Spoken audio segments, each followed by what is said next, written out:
The rain hammered against the kitchen window as Margaret Thornton stared at the empty chair where her 17-year-old son Daniel should have been sitting for breakfast. The digital clock on the microwave read 7:23 a.m. and the school bus would arrive in 12 minutes. She called upstairs, her voice cutting through the morning silence that seemed thicker than usual. "Daniel, you're going to be late!" No response. The house felt different today, though she couldn't pinpoint why. Perhaps it was the way the shadows seemed longer in the hallway, or how the familiar creaks of the old Victorian home sounded more pronounced, more hollow somehow.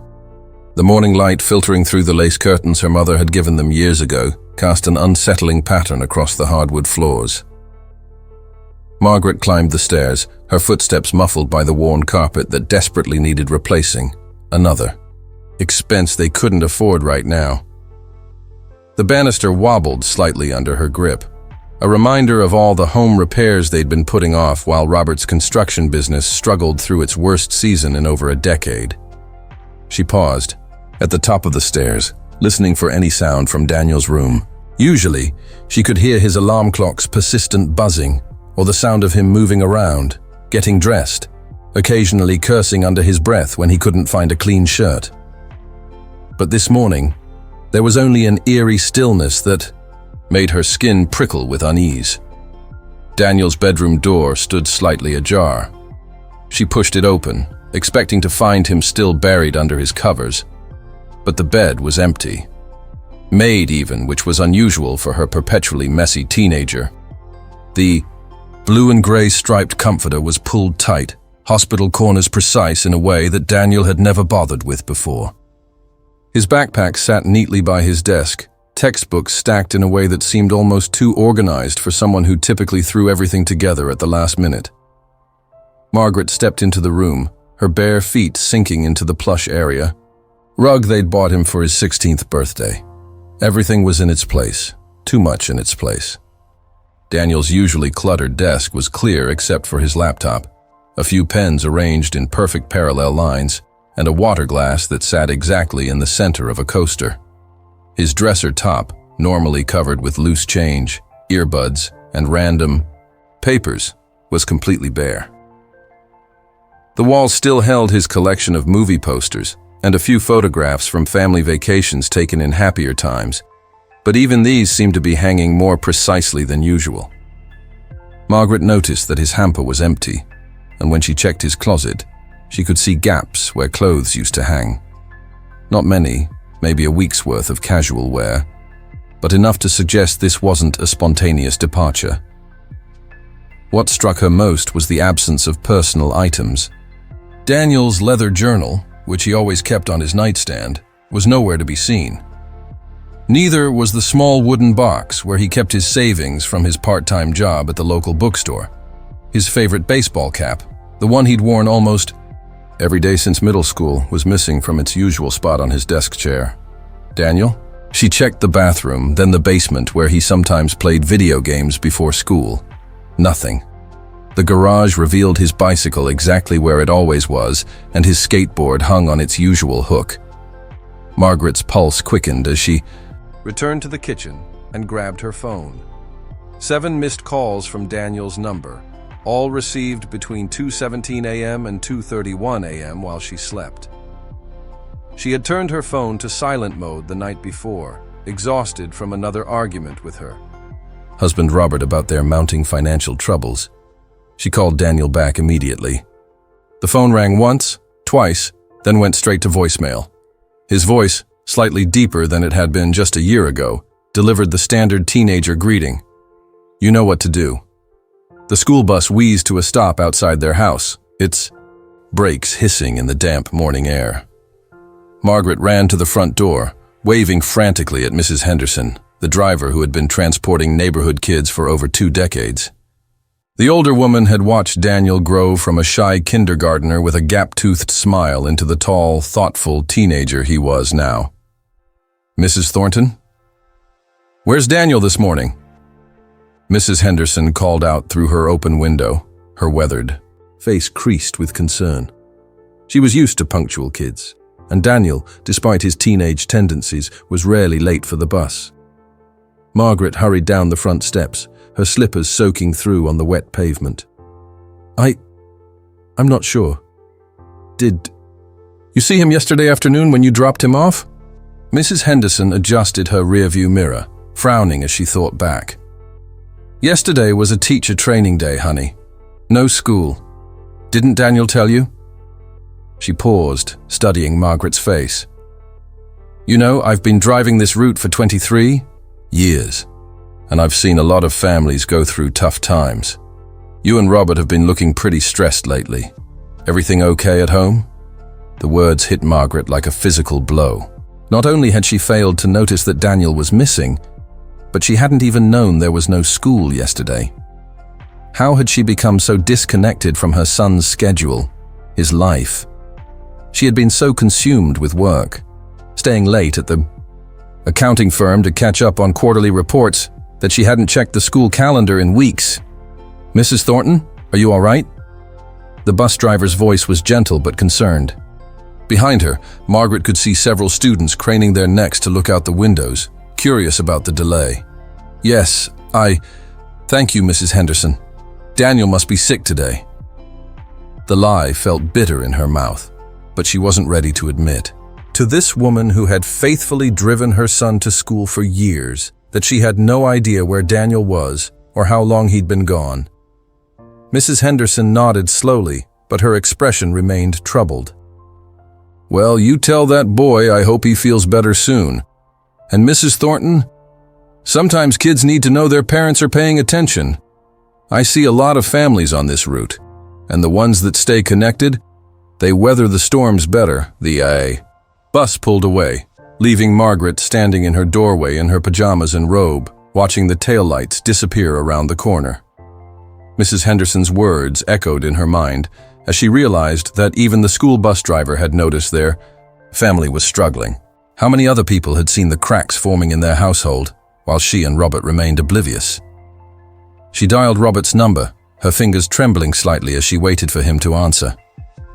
In the background, she could hear the familiar sounds of a construction site, machinery rumbling, men shouting instructions, the metallic clang of equipment being moved around.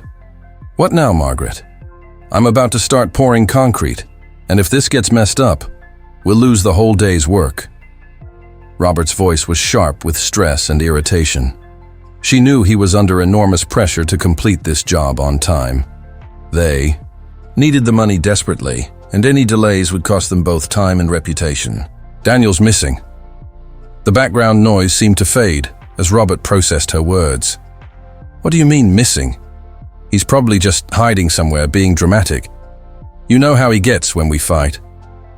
Margaret closed her eyes, remembering their argument from 2 nights ago. It had started over something trivial, Robert leaving his work boots in the middle of the kitchen floor, but had escalated into a shouting match about money, responsibility, and their increasingly distant relationship. Daniel had been in the living room doing homework when it began, but at some point during the fight, he had quietly disappeared upstairs. Neither of them had bothered to check on him afterward. Robert, he's not here. His bed looks like it hasn't been slept in, and there was no school yesterday. I don't know where he's been since yesterday morning. Maybe longer. Her voice broke slightly as she spoke, the reality of the situation becoming more terrifying with each word. The line went quiet except for the distant sound of construction equipment. When Robert spoke again, his voice had changed completely, the irritation replaced by something sharper, more focused. She could hear him moving away from the noise, probably walking to a quieter area of the job site. Wait, what do you mean there was no school yesterday? I thought you were keeping track of his schedule. I thought you were checking on him in the evenings when you got home. Robert, we've both been so caught up in our own problems that we haven't been paying attention to our son. The bus driver just told me yesterday was a teacher training day. I had no idea. Jesus Christ, Margaret. How did we let this happen? There was a long pause, and she could hear him breathing heavily. I'll be home in 20 minutes. Call the school and make sure about the schedule. Maybe he went to a friend's house and just forgot to tell us. But even as Robert said it, Margaret knew it wasn't true. Daniel wasn't the type of kid to disappear without warning. And besides, When was the last time he'd mentioned spending time with friends? She realized with growing horror that she couldn't remember the last time Daniel had talked about his social life at all. Had he stopped sharing because they'd stopped listening? Robert, what if something happened to him? What if someone took him? Or he's hurt somewhere? Don't think like that yet. Let's find out what we can, and then we'll decide what to do next. But Margaret, when I get home, we need to be honest about how we got to this point. A kid doesn't just disappear overnight.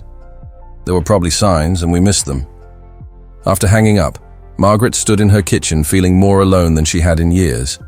The house around her seemed to echo with the absence of her son, and she began to notice things she'd been too distracted to see before. The refrigerator. Door was covered with school notices and permission slips that she'd barely glanced at. Daniel's artwork from elementary school still hung on the walls, but nothing recent, nothing that reflected who he'd become as a teenager. Margaret spent the next hour making calls. Daniel's closest friend, Tyler, hadn't seen him since the weekend. His other classmates either didn't answer their phones or claimed they hadn't spoken to Daniel recently. The school confirmed that yesterday had indeed been a teacher training day. When Robert arrived home, his work boots still caked with mud, he went straight to Daniel's room. Margaret followed, watching as her husband examined their son's space with the methodical attention he usually reserved for construction blueprints. His laptop's here, wallets on the dresser with $43 in it, phone chargers plugged in by his bed. Robert opened Daniel's closet. Looks like some clothes are missing, but I can't tell what. Should we call the police? Robert ran his hands through his graying hair, leaving small clumps of sawdust behind. Let's give it until tonight. He's probably just being a stupid teenager, trying to scare us. Remember when he threatened to run away after we grounded him last month? But as the hours passed, Margaret's anxiety grew into something more desperate. She drove through their neighborhood, checking the park where Daniel sometimes went to think, the convenience store where he bought energy drinks, the library where he had worked on school projects. No one had seen him. By evening, when Daniel's absence felt like a physical presence in their home, Margaret called the police despite Robert's reluctance. Officer Patricia Wells arrived just as the streetlights flickered on, her squad car's headlights cutting through the gathering darkness, like a harsh reminder that their family crisis was now a matter of public record. She was younger than Margaret had expected, probably in her early 30s, with sharp eyes that seemed to take in everything about their house and their demeanor within the first few minutes of her arrival. How long has Daniel been missing? Mrs. Thornton? Margaret invited Officer Wells into their living room, suddenly embarrassed by the clutter and disarray that seemed to reflect the chaos of their family life. Financial documents were still scattered across the coffee table, and she could see the officer noting the stack of past due notices and the general sense of stress that permeated their home. We realized this morning, but it could have been since yesterday, maybe even the night before. We don't always check on him before bed. He's 17, and he's usually good about following curfew. The admission felt like a public confession of parental failure. Officer Wells took notes as Margaret described Daniel. 5 feet 10 inches, brown hair that he kept slightly longer than Robert preferred, hazel eyes behind wire-rimmed glasses that he'd gotten the previous fall, a small scar on his chin from a childhood accident with his bicycle. He had been wearing a dark blue hoodie and jeans when she last saw him, though. That had been 2 days ago at dinner, and she couldn't be entirely certain of the details. Has Daniel ever run away before? No, never. He's talked about it when he's angry, but he's never actually left. Margaret glanced at Robert, who was sitting stiffly on the edge of the couch, his work clothes making him look out of place in their living room. Any recent changes in behavior? New friends? Different interests? Mood changes? Margaret and Robert exchanged glances that didn't go unnoticed by Officer Wells. The truth was, they had been so consumed with their own problems lately that they hadn't paid much attention to Daniel's daily routine. Robert's construction company was struggling through its worst season in over a decade, and Margaret had been working overtime to keep their household finances stable. Family dinners had become quick, silent affairs when they happened at all. Conversations had devolved into logistics about schedules and chores, with little room for emotional connection. "He's been quieter lately," Margaret admitted. "But we thought it was just normal teenage stuff. You know how they get moody." Officer Wells continued taking notes, her expression neutral but attentive. "What about school performance? Any problems there?" "His grades are still good," Robert said. "Mostly A's and B's. We get the report cards, and they look fine." "When was the last time you spoke with any of his teachers directly?" The question hung in the air as Margaret realized she couldn't remember the last parent-teacher conference they'd attended or the last time she'd initiated contact with Daniel's school about anything other than logistics. They had become the kind of parents who relied on report cards and automated emails to stay informed about their son's educational experience. "It's been a while," Margaret admitted. "Maybe parent-teacher conferences in the fall?" Officer Wells spent another 30 minutes asking questions and filling out paperwork. She explained that because Daniel was 17, the police would treat his case seriously, but that many teenagers his age left home voluntarily and returned within a few days. The distinction between a runaway and a missing person was important for how the investigation would proceed. "We'll put out a description and check with local hospitals and shelters. I'll also need you to compile a list of his friends, teachers, and anyone else he might contact. Recent photos would be helpful too, and if you have any of his social media passwords, that could provide valuable insight into his state of mind." Officer Wells also asked about their family dynamics with a directness that made both Margaret and Robert uncomfortable. She wanted to know about recent arguments, financial stress, any major changes in the household, and whether Daniel had ever expressed feelings of being unwanted or unloved. "I know these questions are difficult, but understanding the family situation helps us predict where a missing teenager might go and what their mindset might be," she explained. "Kids don't usually leave home unless they feel they have no other options." After Officer Wells left, Margaret and Robert sat in their living room, the silence between them heavier than usual. The house felt enormous and empty, despite being cluttered with 17 years' worth of family life. Every sound seemed amplified: the refrigerator humming, the old heating system clicking on, the distant sound of traffic that reminded them the world was continuing to move while their own world had stopped. "I keep thinking about this morning," Margaret said finally. "How organized his room was. That's not like Daniel." "Or maybe we just never noticed what Daniel was really like," Robert replied. "Maybe we've been so focused on our own problems that we stopped seeing him clearly."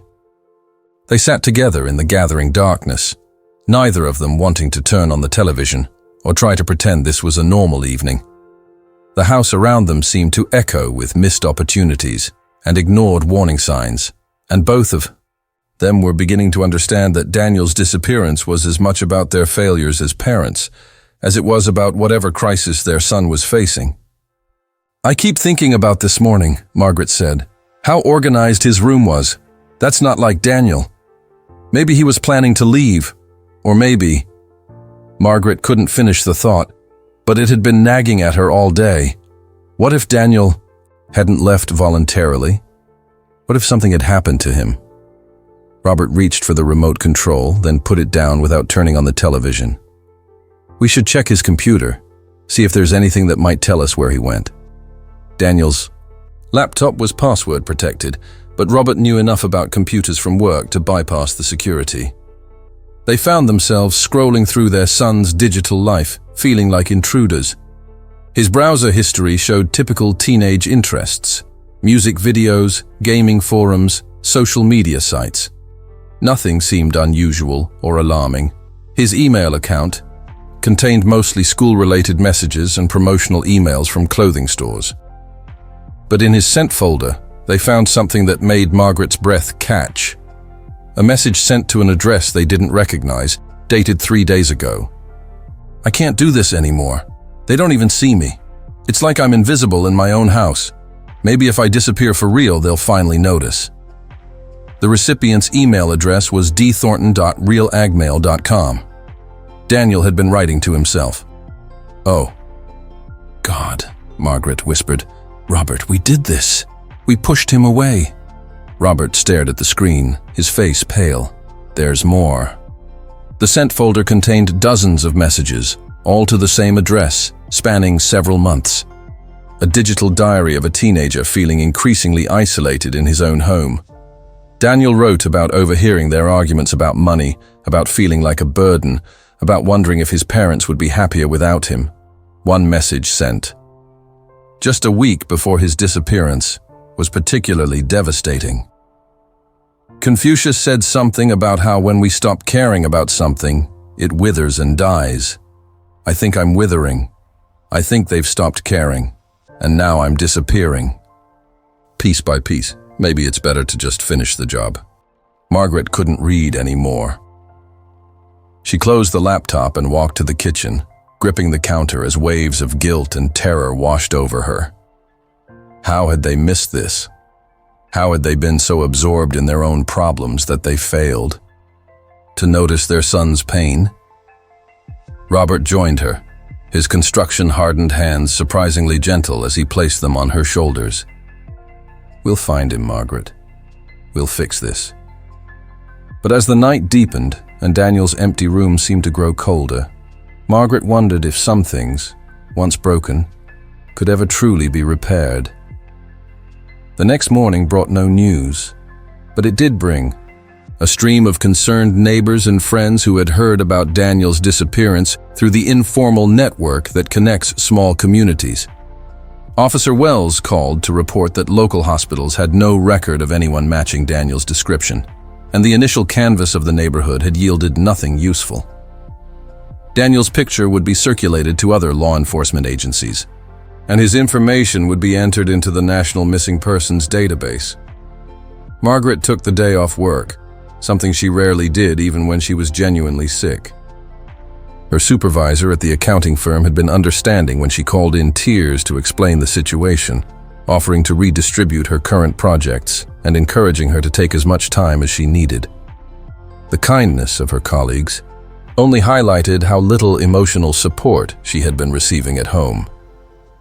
She found herself wandering through the house, touching objects that Daniel had touched, sitting in places where he had sat. The living room couch still held the faint impression of his body from where he had been watching television just days earlier.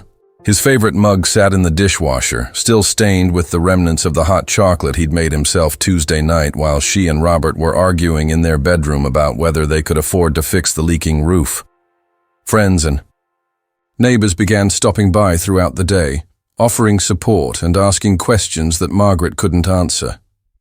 Mrs. Chen from next door brought a homemade casserole and mentioned that she thought she had heard car doors slamming around midnight 2 nights ago, but she hadn't looked outside to see what was happening. "Could have been nothing," she said apologetically, setting the covered dish on Margaret's kitchen counter. "You know how sound carries at night, especially when the weather's been so quiet lately. But it was unusual enough that I remember noticing. Usually our street is dead silent after 10 o'clock. Margaret seized on every detail, no matter how small. She walked outside with Mrs. Chen and stood in the exact spot where her neighbor's bedroom window faced their house, trying to imagine what she might have heard. Had Daniel left in someone's car that night? Had he arranged for someone to pick him up? Or had he encountered a stranger who offered him a ride? The Hernandez family from down the street stopped by with their teenage daughter, Sophia, who had been in some of Daniel's classes over the years. Sophia seemed genuinely distressed by the news and offered to reach out to classmates who might not have been on Margaret's list. "Mrs. Thornton, I want you to know that Daniel's always been really nice to everyone at school. Even when some of the other kids were being jerks, he never participated in the drama. He's the kind of person who helps pick up your books if you drop them in the hallway, you know." The description of her son as seen by his peers made Margaret both proud and heartbroken. Daniel had maintained his kindness and consideration for others, even while struggling with his own pain at home. Robert returned from work early, his supervisor having given him time off to deal with the crisis. Margaret could see the strain in his face, not just from worry about Daniel, but from the professional consequences of missing work during an important project. The construction industry was unforgiving, and Robert's absence today might cost them future contracts. Together, they created flyers with Daniel's picture and information. Margaret had chosen a photo from his last birthday, one of the few recent pictures where he was genuinely smiling. The image showed Daniel standing in their backyard, wearing the dark blue hoodie he'd been missing, holding a piece of birthday cake and laughing at something someone had said off camera. Looking at it now, she could see something in his eyes that she had missed before. A sadness that sat just behind his smile, a weariness that seemed too old for his 17 years. They spent the afternoon posting flyers around town, visiting every business, community center, and public space where Daniel might be seen. The local grocery store manager, a kind woman named Ellen who had known their family for years, allowed them to put a flyer up by the entrance and promised to ask all her employees to keep an eye out. "That boy of yours is always polite when he comes in here," Ellen said, studying Daniel's picture. "Always says please and thank you, never causes any trouble. I hope you find him soon." The librarian, Mrs. Foster, remembered Daniel well from his frequent visits and promised to keep a watch for him. She mentioned that Daniel had recently been checking out books about travel, philosophy, and what she called coming-of-age stories about young men finding their place in the world. He seemed particularly interested in books about people who had overcome difficult circumstances, she said. I recommended several authors who wrote about resilience and personal growth. He was always such a thoughtful young man. Each conversation felt surreal, as if they were discussing someone else's child, someone else's nightmare.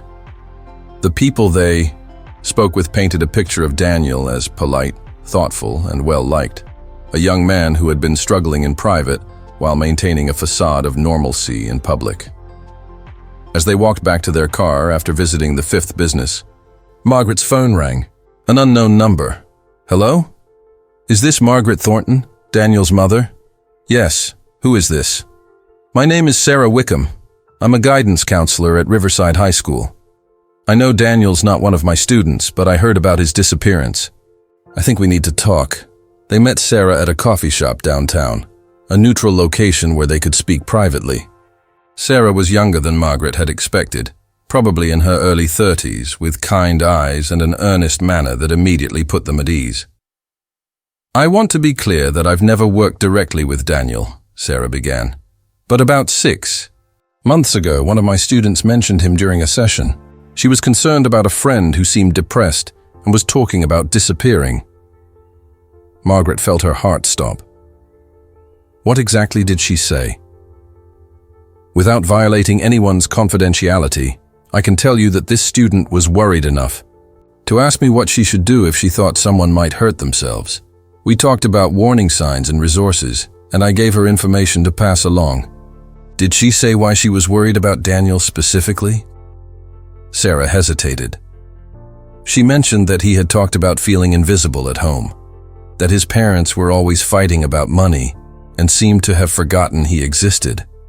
She said he had started joking about what would happen if he just vanished one day, whether anyone would even notice. Robert's face had gone gray. "Why didn't anyone tell us?" "I encouraged her to talk to her friend about speaking with a trusted adult, but I can't force students to take action. And unless there's an immediate, specific threat, we can't violate confidentiality by contacting parents without the students' permission." Margaret understood the legal and ethical constraints, but the knowledge that someone had seen Daniel's pain months ago and that it had never reached them felt like another failure. How many warning signs had they missed? How many opportunities to help their son had slipped past them while they were focused on everything except what mattered most? "Is there anything else you can tell us?" Robert asked. The student did mention that Daniel had talked about places he might go if he ever left home. She said he had always been fascinated by trains and train travel, something about the idea of being able to go anywhere, to disappear into motion. After Sarah left, Margaret and Robert sat in the coffee shop for another hour, processing this new information. The revelation that Daniel's distress had been visible to his peers for months was devastating, but it also provided their first real lead. "The train station," Margaret said finally. "We should check the train station." The Riverside station was a 40-minute drive from their house, located in the older part of town where brick buildings and cobblestone streets spoke of a more prosperous past. The station itself was a beautiful example of early 20th century architecture, with high ceilings, large windows, and wooden benches that had been worn smooth by decades of travelers. The station master, a middle-aged man named Frank Kowalski, had been working there for over 15 years and had the kind of memory for faces that comes from years of helping people navigate the complexities of train travel. When Margaret and Robert showed him Daniel's picture, his expression immediately became more serious and attentive. "Tall kid, brown hair. Yeah, he was here Tuesday morning, early, maybe around 6 a.m. I remember him because he seemed really young to be traveling alone, and he looked like he hadn't slept much. He was carrying a backpack and asking about tickets to Chicago." Margaret felt her heart race. "Did he buy one?" Frank shook his head, his expression sympathetic. "That's the thing. He didn't have enough money. A one-way ticket to Chicago costs $97, and he only had about 40-something. I could see him counting and recounting his money, hoping somehow the numbers would change. He seemed really disappointed when I told him the price." "What exactly did he say? Do you remember?" "He asked about the cheapest ticket I had, any destination. When I told him the prices, he asked if there were any discounts for students, or if there was some kind of payment plan. Poor kid looked pretty desperate. I told him he could try the bus station, but those tickets are almost as expensive for long-distance travel." Robert leaned forward. "How did he seem to you? Was he upset? Scared, angry?" Frank considered the question carefully. "Determined, I'd say, and sad. Not angry, just resigned maybe, like he'd made a difficult decision and was trying to follow through with it. He thanked me very politely when I couldn't help him, and he asked if he could sit in the waiting area for a while to think." "Did he say anything else? Mention where he was trying to go or why?" "He asked about train routes to the West Coast, specifically California and Oregon. Said something about wanting to see the ocean and maybe find work in a place where nobody knew him. I got the impression he was running from something, but he seemed like a good kid who was just in a tough spot." Margaret felt a mixture of relief and renewed worry. If Daniel had been at the train station 3 days ago, he was alive. Then, and apparently thinking clearly enough to be polite and considerate. But if he hadn't been able to afford a ticket, where had he gone next? "Do you have security cameras?" Robert asked. Frank nodded and led them to a small office behind the ticket counter. The security system was older but functional, and it didn't take long to find footage of Daniel from Tuesday morning. Seeing their son on the grainy black and white monitor was both heartbreaking and hopeful. The timestamp showed Daniel arriving at 5:47 a.m., carrying a backpack that looked heavy and walking with the purposeful stride of someone who had a plan. He approached the ticket counter at exactly 6:03 a.m. and spent about 10 minutes talking with Frank. The camera captured Daniel counting money from his wallet, his shoulders sagging when he realized he didn't have enough.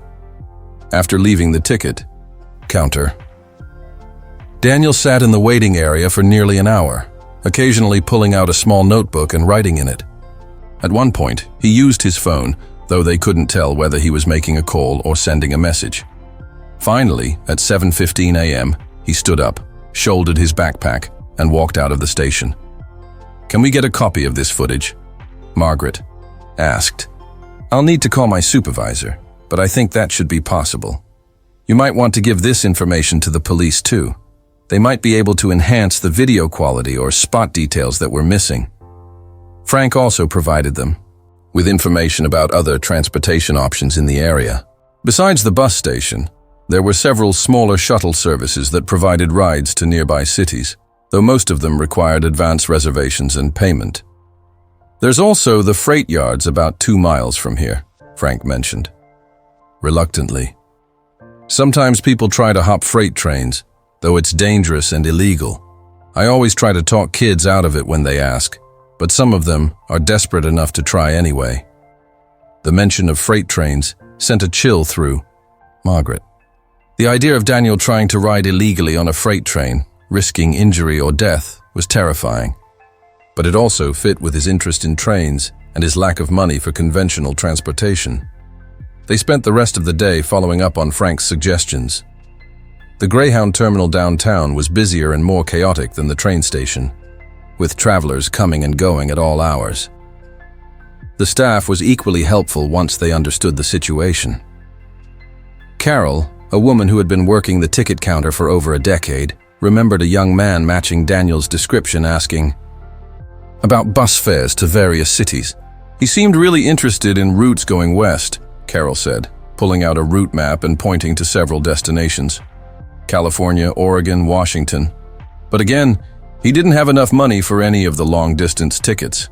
I felt bad for him. He looked like he hadn't slept much, and he seemed really polite and well-mannered. Not like some of the kids who come through here. Did he ask about anything else? Other services or options? He wanted to know about work exchange programs, places where you could work for transportation or lodging. I gave him some information about youth hostels and organizations that help young people, but I could tell he was disappointed that everything cost money he didn't have. Carol also mentioned that Daniel had asked about the freight yards, despite her warnings about the dangers. She had tried to discourage him, explaining that freight hopping was illegal and extremely dangerous, but she wasn't sure whether her warnings had made an impact. This new information painted a picture of Daniel on Tuesday morning, 3 days ago, systematically exploring transportation options, but lacking the resources to pursue any of them safely. If he had wanted to disappear, but couldn't afford conventional transportation, what would his next step have been? That evening, Officer Wells visited them again to collect the security footage and update them on the investigation's progress. Daniel's description had been shared with law enforcement agencies across 3 states, and his information was now in the national database. The fact that he was alive and moving around on Tuesday morning is encouraging, Officer Wells said. It suggests this was a voluntary departure, which means he's likely taking care of himself and trying to stay safe. But as the days stretched into a week, and then 2 weeks, Margaret found it increasingly difficult to maintain hope. Daniel's absence became a constant ache, a background note of anxiety that colored every moment. She found herself checking his email obsessively, hoping for new messages that never came. Robert threw himself into organizing search parties and distributing flyers, as if constant motion could somehow bring their son home. The house settled into a new, uncomfortable routine. Meals were quiet affairs where Daniel's empty chair seemed to dominate the dining room. Margaret caught herself buying his favorite cereal at the grocery store, then standing in the kitchen aisle fighting back tears. Robert started sleeping in the guest room, claiming that Margaret's restless nights were keeping him awake, but she suspected he couldn't bear to lie next to her while their son was missing. 3 weeks after Daniel's disappearance, Margaret was cleaning out his closet, trying to get a better sense of what clothes he might have taken with him when she found something that stopped her cold. Hidden behind a stack of old board games was a small journal, its black cover worn smooth from handling. The journal contained months of Daniel's private thoughts, written in his careful handwriting. The early entries were typical teenage observations about school, friends, and daily frustrations. But as the dates progressed, the tone grew darker and more introspective. March 15th. They had another fight about money tonight. Dad slammed his bedroom door so hard that the picture frame in my room fell off the wall. I wonder if they remember I exist, or if I'm just another expense they can't afford. April 2nd. Mom worked late again. Dad was already asleep when I got home from Tyler's house. I could have been gone for days and they wouldn't have noticed. Sometimes I feel like a ghost in my own house. April 20th. Found out today that Tyler's family is moving to Portland this summer. He's the only person who actually listens when I talk. After he leaves, I'll have no one. Maybe that's a sign that it's time for me to leave too. The entries became increasingly focused on the idea of disappearing. Daniel wrote about researching cities where he might be able to start over, about ways to survive without money, about whether his parents would be relieved if he were gone. The final entry was dated the day before his disappearance. May 1st. I've made my decision. I can't keep living in a house where I'm invisible. Confucius wrote about how when we stop caring for something, it withers and dies. I think I've been withering for months, and they haven't noticed. Maybe if I disappear completely, they'll finally understand what they've lost. Or maybe they'll just be relieved that they have one less thing to worry about. Margaret called Robert immediately, her voice breaking as she read Daniel's final entry aloud. The pain in their son's words was overwhelming, but the journal also provided crucial insight into his state of mind. He hadn't disappeared impulsively. This had been planned, considered, agonized over. He's been feeling like this for months, Margaret sobbed. How did we miss it? How did we fail him so completely? Robert's voice was hoarse when he responded. Because we stopped looking. We got so caught up in our own problems that we forgot to see what was happening right in front of us. They shared the journal with Officer Wells, who agreed that it provided valuable insight into Daniel's motivations and likely behavior. The references to Confucius and the philosophical nature of some entries suggested that Daniel might be drawn to places that offered spiritual or intellectual refuge. Has your son ever shown interest in religious communities, meditation centers, places like that? Officer Wells asked. Margaret thought back through their conversations about Daniel's interests. He had always been a thoughtful kid, drawn to books and ideas rather than sports or typical teenage pursuits.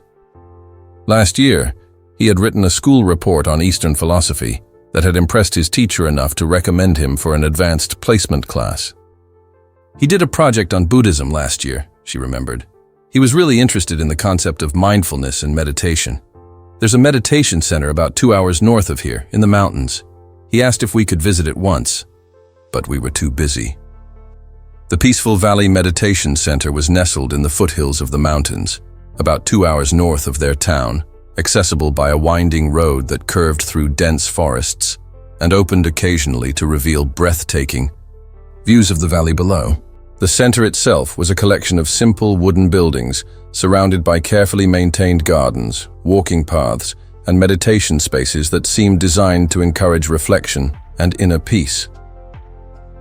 As Margaret and Robert drove up the gravel driveway, they could see people of various ages working in the gardens, walking slowly along marked paths and sitting in quiet contemplation on benches placed strategically throughout the grounds. The atmosphere was one of intentional calm, a stark contrast to the chaotic energy that had dominated their household for months. The center's director, a serene woman in her 50s named Linda Chen, met them in the main building's reception area. She had kind eyes and a gentle manner that immediately put them at ease, speaking in the soft, measured tones of someone who had spent years practicing mindfulness and compassion. "Please, sit down," Linda said, gesturing to comfortable chairs arranged in a circle near large windows that overlooked the gardens. "I understand you're looking for your son. I can only imagine how worried you must be." Margaret and Robert told her about Daniel's disappearance, sharing the details they had gathered about his state of mind and his interest in Eastern philosophy. Linda listened without interrupting, occasionally nodding with understanding and compassion. "We do occasionally have young people come here who are struggling with family issues or personal crises," Linda said when they had finished. "Our philosophy is that anyone seeking genuine spiritual guidance or simply a break from the stresses of modern life is welcome here, regardless of their ability to pay or their background." She led them through the center's facilities, explaining the daily routine that visitors typically followed. The day began with morning meditation at sunrise, followed by a simple breakfast eaten in silence. Guests participated in various work projects around the grounds, gardening, maintenance, food preparation, that were designed to cultivate mindfulness and contribute to the community's well-being. "We also have discussion groups in the evenings," Linda explained, "where people can share their experiences and learn from each other. Many of our guests find that the combination of physical work, meditation practice, and meaningful conversation helps them gain perspective on their personal challenges. The dormitory-style accommodations were simple but comfortable, with shared rooms that encouraged a sense of community rather than isolation. The dining hall served vegetarian meals prepared with ingredients grown in the center's own gardens, and the library contained an extensive collection of books on philosophy, spirituality, and personal growth. For someone like Daniel, who was searching for meaning and connection while struggling with feelings of invisibility and worthlessness, the center would indeed be an appealing refuge. The emphasis on mindfulness and self-reflection, combined with the acceptance of people from all backgrounds, would provide exactly the kind of environment where a troubled teenager might begin to heal. Has anyone matching our son's description been here recently? Robert asked carefully. Linda paused thoughtfully, choosing her words with obvious care. I can't share specific information about our guests without their permission. We respect everyone's privacy and right to confidentiality. But I can tell you that if a young person were staying here and were ready to reconnect with their family, we would absolutely facilitate that conversation. The indirect answer gave Margaret hope, while also respecting whatever boundaries Daniel might have established. Linda's careful wording suggested that Daniel might indeed be at the center, but that he wasn't ready to contact them directly. The knowledge that he might be safe, that he might be receiving care and guidance, was the first real comfort Margaret had felt since discovering his absence. Could you pass along a message if you happen to encounter anyone who matches our son's description? Margaret asked, her voice breaking slightly with emotion. Of course, Linda replied gently. Margaret took a deep breath, trying to find words that could somehow convey the depth of their love and regret across whatever emotional distance Daniel had created. Please tell him that we love him more than anything in the world and that we're sorry. We know we made terrible mistakes and we want to make things right. We just want him to come home safely and we'll do whatever it takes to fix our family. Robert added, tell him that we see him now. We see how much pain he was in, and we see how badly we failed him. We're ready to change, to be the parents he deserves. Linda nodded with understanding. If I encounter anyone who might benefit from hearing those words, I will certainly share them. But I would also encourage you to think about what concrete changes you're prepared to make. Young people who come here are usually very intelligent and perceptive. They can tell the difference between promises made in crisis and genuine commitments to change. The drive back home was filled with a mixture of hope and frustration. They felt closer to Daniel than they had in weeks, but they still couldn't reach him directly. If he was at the meditation center, he was safe, but choosing to remain hidden. If he wasn't there, they were back to having no leads and no way to help their son. Margaret spent the evening thinking about Linda's words about concrete changes. What specific commitments could they make to Daniel? How could they prove that their promises weren't just desperate words spoken in crisis, but genuine intentions to rebuild their family? She and Robert stayed up late that night, talking more, honestly, about their relationship and their parenting than they had in years. They discussed their financial stress and how it had consumed their attention, their communication problems, and how they had stopped really listening to each other, and their tendency to let external pressures overshadow their relationships with each other and with Daniel. We almost lost him, Robert said as they finally prepared for bed, his voice heavy with exhaustion and regret. If he hadn't been mature enough and brave enough to find help on his own, we might have lost him forever. Margaret nodded, thinking about Daniel's journal entry about withering and dying when people stop caring. Confucius was right about what happens when we stop caring, but I think the opposite is true too. When we start caring again, when we really commit to nurturing, what matters? Things can come back to life. We just have to prove to Daniel that we're serious about caring again, Robert said. And we have to prove it with actions, not just words. That evening, as Margaret was preparing a dinner that would once again be eaten by only 2 people, her, Phone rang with the ringtone she had been desperately hoping to hear. Linda Chen's name appeared on the caller ID, and Margaret's hands trembled as she answered. "Mrs. Thornton? I have someone here who would like to speak with you." The line went quiet for a moment that seemed to stretch for eternity, and then Margaret heard a voice she had been desperate to hear for 4 weeks. A voice that sounded older somehow, more thoughtful and deliberate than she remembered. "Mom, Daniel." "Oh God, Daniel, are you okay? Where are you? Are you hurt?" The words tumbled out of her as tears streamed down her face. Robert rushed into the kitchen when he heard her crying, his eyes wide with hope and fear. "I'm okay, Mom. I'm at the meditation center. I've been here for 3 weeks." Margaret sank into a kitchen chair, overwhelmed by relief and love and anger, and gratitude all at once. "Why didn't you call us? We've been so worried. We thought something terrible had happened to you. We've had the police looking for you. We've been driving around town putting up flyers." "I know. I'm sorry. I've been watching the news online, and I saw the missing person reports. I wanted to call, but I needed time to think. I needed to understand why I felt so invisible at home, and I needed to figure out if you and Dad would even want me to come back." The raw honesty in Daniel's voice was both heartbreaking and hopeful. Margaret could hear that he had been thinking deeply about their family situation, and she sensed a maturity in his tone that hadn't been there before he left. "Of course we want you to come back. Daniel, we love you more than anything in this world. We know we messed up. We know we got so focused on our own problems that we forgot what really mattered. But we can fix this. We can make things better." There was a long pause, and Margaret could hear Daniel breathing on the other end of the line. When he spoke again, his voice was steadier, more mature than she remembered. "I want to come home, but things have to change. I can't go back to feeling like I don't matter.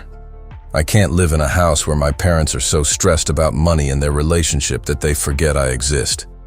I spent weeks here learning about mindfulness and family dynamics, and I understand now that I wasn't asking for too much. I was just asking to be seen." Margaret put the phone on speaker so Robert could participate in the conversation. Both of them crying openly as they listened to their son articulate his pain with a clarity that was both impressive and devastating. "They will change," Margaret promised, her voice thick with emotion. "We'll make sure they change. Your father and I have been talking about everything, about how we let work and money become more important than our family, about how we stopped really listening to each other and to you. We want to fix this, Daniel. We want to fix us." Robert leaned closer to the phone, his voice hoarse with emotion. "Daniel, it's Dad. I'm so sorry, son. We failed you, and I take full responsibility for that. I got so caught up in trying to provide for the family financially that I forgot to actually be present for the family emotionally. That's going to change, and I mean it. I love you both," Daniel said, and Margaret could hear tears in his voice for the first time. "I just need to know that when I come home you'll see me, really see me. Not just as another responsibility or another source of stress, but as your son who needs you to care about his life, his thoughts, his feelings. We see you now," Margaret said, her voice breaking. "God, Daniel, we see you now. We see how much pain you were in, and we see how brave you were to find help when we couldn't provide it, and we'll never stop seeing you again." Robert added, "Son, I want you to know that we read your emails, the ones you sent to yourself, every single one. And they broke our hearts because they showed us how badly we had failed you. But they also showed us how to do better." Daniel was quiet for a moment. "You read those?" "We did," Margaret said. "And we're not angry about what you wrote. We're grateful that you documented your feelings because it helped us understand what we had been missing. Those emails are going to help us remember never to take you for granted again. I wrote those emails because I felt like no one was listening to me," Daniel said. "I guess I was writing to the only person I thought might care about what I was thinking." "We care," Robert said firmly. We care about everything you think and feel and want. We always did, but we got distracted and forgot to show it. That won't happen again." They talked for another hour, with Daniel describing his experience at the meditation center, and Margaret and Robert sharing the concrete changes they were prepared to make. They discussed regular family dinners without phones or distractions, weekly one-on-one time with Daniel, and a commitment to prioritizing their family's emotional well-being over financial advancement. "Linda wants to talk to you before I come home," Daniel said. "She thinks it would be good for us to have a family session with one of the counselors here, just to make sure we're all on the same page about expectations and changes." Margaret agreed immediately. "Whatever you think would help, Daniel. We'll do whatever it takes." They arranged for Margaret and Robert to drive to the meditation center the next morning for a family counseling session, followed by bringing Daniel home. Linda Chen had graciously agreed to facilitate the conversation, recognizing that Daniel's family reunion needed to be handled carefully to ensure long-term success. That night, Margaret and Robert stayed up late discussing their fears and hopes about Daniel's return. They were excited to have him home, but they were also nervous about whether they could maintain the changes they had promised. The past month had shown them how easy it was to let external pressures override their family priorities. "We have to be different," Margaret said as they finally prepared for bed. "Not just temporarily, while we're scared and grateful, but permanently. Daniel deserves parents who pay attention to his life every single day, not just during crises." Robert nodded, thinking about the construction projects he would need to scale back and the financial sacrifices they would need to make to prioritize family time. "It's going to require discipline and conscious effort. But we almost lost our son, Margaret. No amount of money or career advancement is worth that risk." "I keep thinking about what he said about feeling invisible," Margaret said. "How long was he trying to get our attention before he gave up and started planning to leave? How many opportunities did we miss to show him that he mattered?" "Too many," Robert admitted. "But tomorrow we start over. And this time, we pay attention." That night, Margaret and Robert stayed up late talking in a way they hadn't in months. They discussed their financial stress, their communication problems, and their tendency to let external pressures overshadow their relationships with each other and with Daniel. They made concrete plans for change: regular family dinners without phones or distractions, weekly one-on-one time with Daniel, and a commitment to prioritizing their family's emotional well-being over financial advancement. "We almost lost him," Robert said, as they finally prepared for bed. "If he hadn't been mature enough and brave enough to find help on his own, we might have lost him forever." Margaret nodded, thinking about Daniel's journal entry about withering and dying when people stop caring. Confucius was right about what happens when we stop caring. But I think the opposite is true too. When we start caring again, when we really commit to nurturing what matters, things can come back to life. The next morning, they made the drive to the meditation center with a mixture of excitement and nervousness. 4 weeks had felt like an eternity, and they weren't sure what to expect from their son who had been brave enough to leave home to save himself. Daniel was waiting for them in the center's main garden, sitting on a bench surrounded by flowering trees. He looked thinner than when he had left, but healthier somehow. There was a calmness in his posture and clarity in his eyes that Margaret hadn't seen in months. The reunion was emotional, but also tentative. Daniel hugged them both, but Margaret could sense that he was still protecting himself, still uncertain about whether their promises of change were genuine. During the drive home, Daniel told them about his experience at the meditation center. He had spent time learning mindfulness techniques, participating in group discussions about family relationships and personal growth, and working in the center's gardens. The physical labor and the quiet environment had given him space to process his feelings and gain perspective on his family situation. "I learned that running away doesn't actually solve problems," he said. "But I also learned that sometimes you have to step outside of a situation to see it clearly. I was disappearing at home because you guys had stopped really seeing me. But I was also disappearing because I had stopped believing that I was worth seeing. You are worth seeing, Margaret said firmly.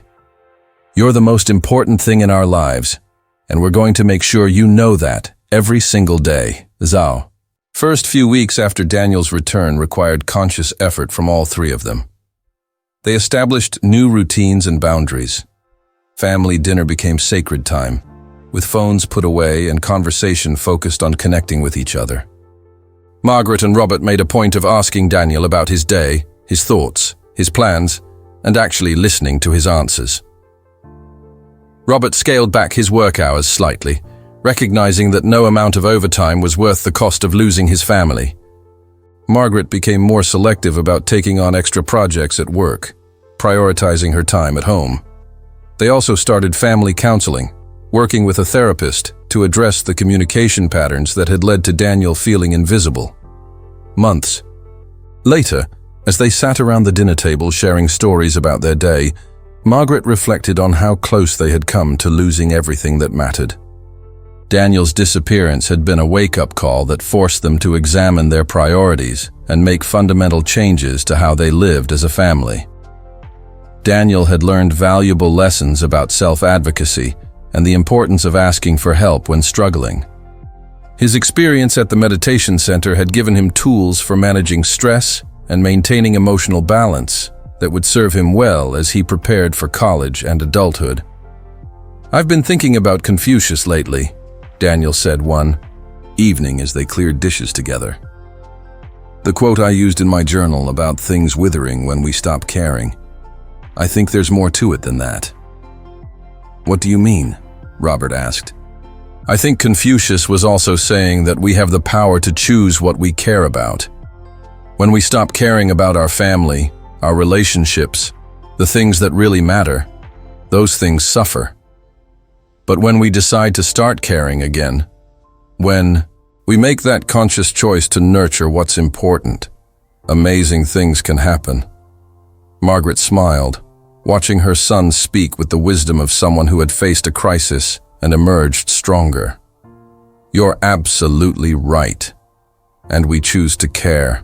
About you, about us, about this family every single day.